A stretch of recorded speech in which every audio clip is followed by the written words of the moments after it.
एक बार एक छोटे से गांव में सोमेश नाम का एक आदमी रहता था। वह गुब्बारे फुलाता और गांव में सभी बच्चों को बेच देता। उसके पास गुब्बारों की आवाज सुनने की कला थी। उसका लोगों के प्रति बहुत ही अच्छा व्यवहार था। हर दिन सोमेश सभी अलग अलग गुब्बारों को हवा से भर के उन पर धागा बांध दिया करता था। फिर वह बेचने के लिए तैयार रहता। लेकिन जैसा कि वह एक दिन हवा भर रहा था, नीले रंग के गुब्बारों में से एक ने कहा, अरे गुब्बारे वाले आदमी, मुझ में और अधिक हवा भरे, मुझे बहुत बड़ा गुब्बारा बना दो, अन्य सभी गुब्बारों से बड़ा। सोमेश ने गुब्बारों को आपस में तो बात करते हुए सुना था, लेकिन उसने कभी भी खुद गुब्बारों से बात नहीं की थी। आज इस नीले गुब्बारे ने उसे बुलाया था और उससे कुछ पूछा भी था। लेकिन सोमेश उसके रवैये को समझ गया और जानता था कि गुब्बारा उसे जो करने के लिए कह रहा था वह सही नहीं है। मुझे यह अच्छी तरह से पता है कि एक गुब्बारे में कितनी हवा भरी जानी चाहिए। तुम्हें दूसरों से ज्यादा चाहने का रवैया कभी नहीं रखना चाहिए।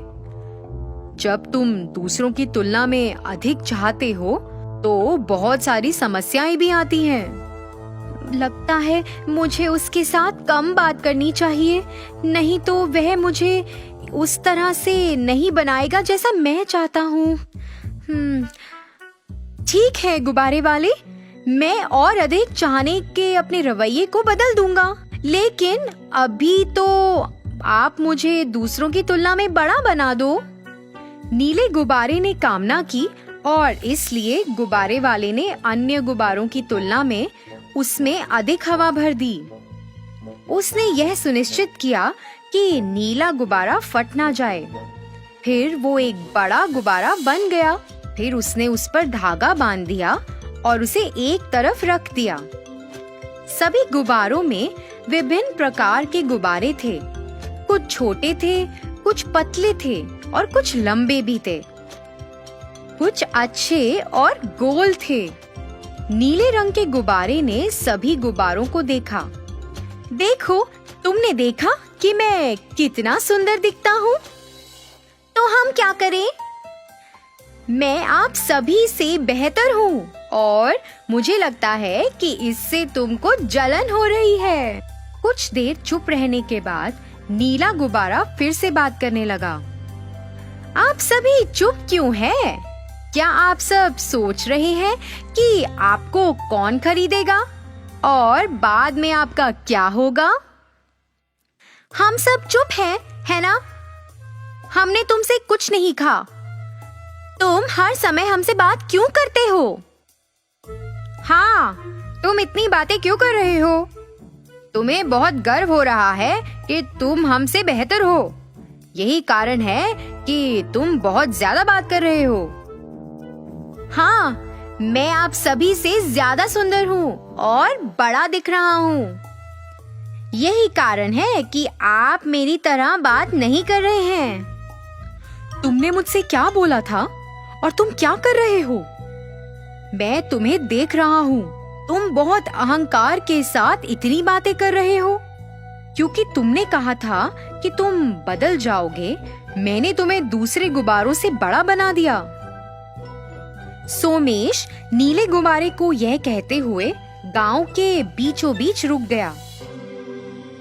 गुब्बारे, गुब्बारे, रंगीन रंगीन गुब्बारे, आओ ये प्यारे गुब्बारे खरीदो। जब वह जोर जोर से चिल्ला रहा था, गांव के सभी बच्चे उसके पास दौड़ते हुए आए। अंकल, मुझे नीले रंग का गुब्बारा दो। अंकल, मुझे एक ही रंग का गुब्बारा चाहिए। मैं उस गुब्बारे के लिए कुछ भी कीमत दूंगा। देखिए, सभी बच्चे मुझे कैसे चाहते हैं। क्या आपको कम से कम अब मेरे मूल्य का एहसास हुआ? अंकल, मैं नीला गुब्बारा नहीं चाहता, आप इसे निखिल को दे दें। जैसा कि उसने ऐसा कहा, सोमेश ने सत्या को एक गुब्बारा दिया और निखिल को नीले रंग का गुब्बारा दे दिया। निखिल ने खुशी से गुब्बारे वाले को पैसे दिए और नीला गुब्बारा ले लिया। उसने गुब्बारे के साथ चारों ओर खेला, धागा पकड़ा और गुब्बारे को उड़ाया। सावधान, ये शाखाएं मुझे चुभ रही हैं। अरे मैं फट सकता हूँ। मैंने गुब्बारे वाले से मुझे बड़ा बनाने के लिए कहा और उसने ध्यान से किया, लेकिन मैं एक लापरवाह लड़के के हाथों में आ गया हूँ जो मेरी देखभाल नहीं कर रहा है। वह इस बात से दुखी हुआ और उसे अपनी गलती का एहसास हुआ। जैसा कि लड़का नीले गुब्बारे के साथ खेल रहा था, वो एक पेड़ की शाखा में फंस गया और फट गया। तुम अन्य गुब्बारों के साथ बात कर रहे थे और उन्हें बताया कि तुम कितने महान हो, है ना?